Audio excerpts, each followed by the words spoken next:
السلام علیکم ناظرین و سامعین، اسلامی حقائق میں آپ کا استقبال ہے۔ کیا آپ جانتے ہیں کہ حضرت آدم علیہ السلام کے زمانے میں کعبے کی جگہ ایک یاقوت رکھا ہوا تھا اور آدم علیہ السلام اسی کا طواف فرماتے تھے، جسے ہم حجر اسود کہتے ہیں۔ یہ پتھر جنت سے نازل ہوا اور اسے حضرت آدم علیہ السلام کے ساتھ ہی نازل کیا گیا۔ کیا آپ جانتے ہیں کہ حضرت حوا رضی اللہ تعالی عنہا کو 20 حمل سے 40 اولادیں ہوئیں اور ہر بار ایک لڑکا اور ایک لڑکی جڑواں پیدا ہوتے؟ کیا آپ جانتے ہیں کہ دنیا میں اللہ کے بعد سب سے پہلے آگ کی پوجا کی گئی اور اسے شروع کرنے والا حضرت آدم علیہ السلام کا بیٹا قابیل تھا، وہی قابیل جس نے اپنے بھائی حابیل کا قتل کیا تھا؟ کیا آپ جانتے ہیں کہ حضرت آدم علیہ السلام کی کل عمر 1000 سال تھی، مگر ان کا وصال 940 سال کی عمر میں ہو گیا، کیونکہ انہوں نے اپنی عمر کے 60 سال حضرت داؤد علیہ السلام کو ہبہ کر دیے تھے۔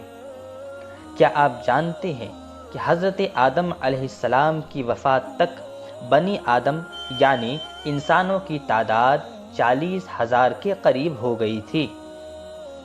کیا آپ جانتے ہیں کہ حضرت آدم علیہ السلام کی نماز جنازہ حضرت شیث علیہ السلام نے پڑھائی اور آپ کی نماز جنازہ میں 30 تکبیرات یعنی 30 مرتبہ اللہ اکبر کہا گیا؟ کیا آپ جانتے ہیں کہ حضرت آدم علیہ السلام کو مکہ کی ایک پہاڑی جس کا نام جبل ابی قبیس ہے، اس کی غار کنز میں دفن کیا گیا؟ پھر حضرت نوح علیہ السلام نے طوفان کے وقت ان کے جسد کو اپنی کشتی میں لے لیا اور طوفان تھمنے کے بعد بیت المقدس میں آپ کو دفن فرما دیا۔ کیا آپ جانتے ہیں کہ حضرت آدم علیہ السلام کے بعد حضرت حوا رضی اللہ تعالی عنہا صرف 1 سال ہی زندہ رہیں اور پھر انہیں بھی اسی غار میں دفن کر دیا گیا؟